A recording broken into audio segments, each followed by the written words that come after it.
There you are. There you are. It's been a while. Been a long time. And I got to tell you, I have been on so many different tours. If I'm not doing lectures, I'm at junkets. And if I'm not doing junkets, then I'm performing on stage. It has been a while. I have missed you so much. Oh, my eyes are always on the clock, though. Oh, the darkest part about being a creative person is that I live a Google Calendar lifestyle. To go from a one-time structured daily lifestyle inside the world of radio to now it's whatever you want to do. You've got the power of choice. I heard a quote last night. The quote, "We need music, art, and poetry. Good people won't be remembered. You might talk about them for 50 years, but then it's over." I got that from that new Colin Farrell movie, Banshees.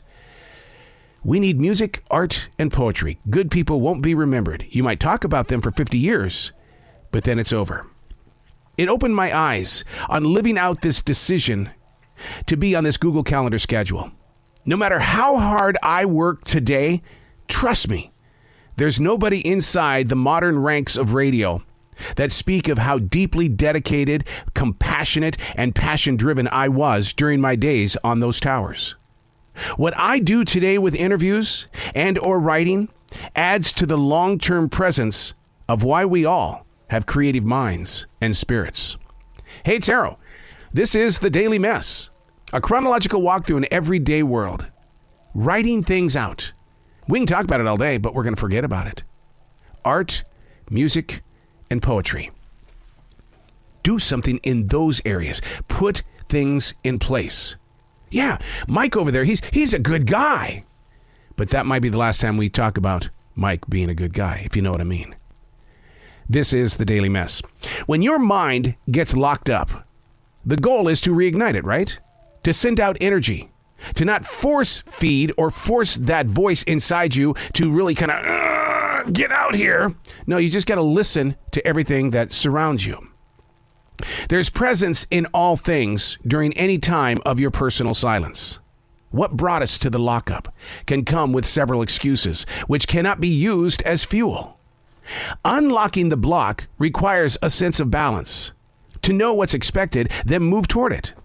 The mission and or decision is to not accept the silence as anything but a moment of awareness, to take note of it. To begin with openness, to be ready for change and challenge without allowing it to be the dominant mindset or mood swing. Growing outward, knowing your presence is to reach others. Going inside takes you away. What we have to do is drop that ticket to ride. Be yourself. Learn to rise. I bump into people every day that'll be right in the middle of a conversation. Boom, they're gone. And they'll go, I don't know what I was talking about. It's the imagination that's getting locked up.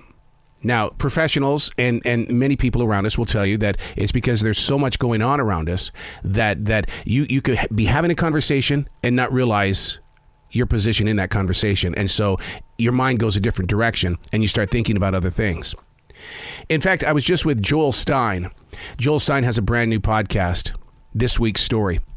And we were talking about situations like that where we were talking about the IFB and television. Why does your producer talk to you while you're on the air and you're supposed to be listening to somebody that you're interviewing in a live situation? And so it's learning how to position yourself in knowing what you're saying, but don't use muscle memory to keep going with what you're saying. It's being aware and staying true to that and having the strength to say, hold on a sec, I'm going to get to it. If something else is going to be, is really kind of getting your attention. Staying true to where you are requires exercise. You've got to be able to do it. When your mind gets locked up, the goal is to reignite, to send out energy, to not force feed, but to listen to all that surrounds you. There's presence in all things during any time of your personal silence. What brought us to the lockup? That's what you talk about to yourself later on. I do a defrag journal. That's how I break things down. What took me here? Why did I go there? Where was my focus? And you're right. There's so much going on in the world today that we could be right here in the center of this conversation, but your mind is somewhere else. How do you strengthen up that muscle? by doing exactly what I just did a few seconds ago. Hold on. I'll get to you in a moment. And you've got to be able to, it's not that you're being an ass or you're being conceited or overconfident. You're telling that one thought to your side or that person that keeps coming up to you and nagging you, hey, hang on. I'm coming. Okay, but let me deal with this first, and I'm coming to you. And I'll do that with people. I'll say one thing, like when people come up and they're buying lottery tickets, they will sit there and shoot out 15 paragraphs and expect me to remember the first word. I'm not going to. So what I'll do is I'll say, what we're going to do is we're going to do this one ticket at a time.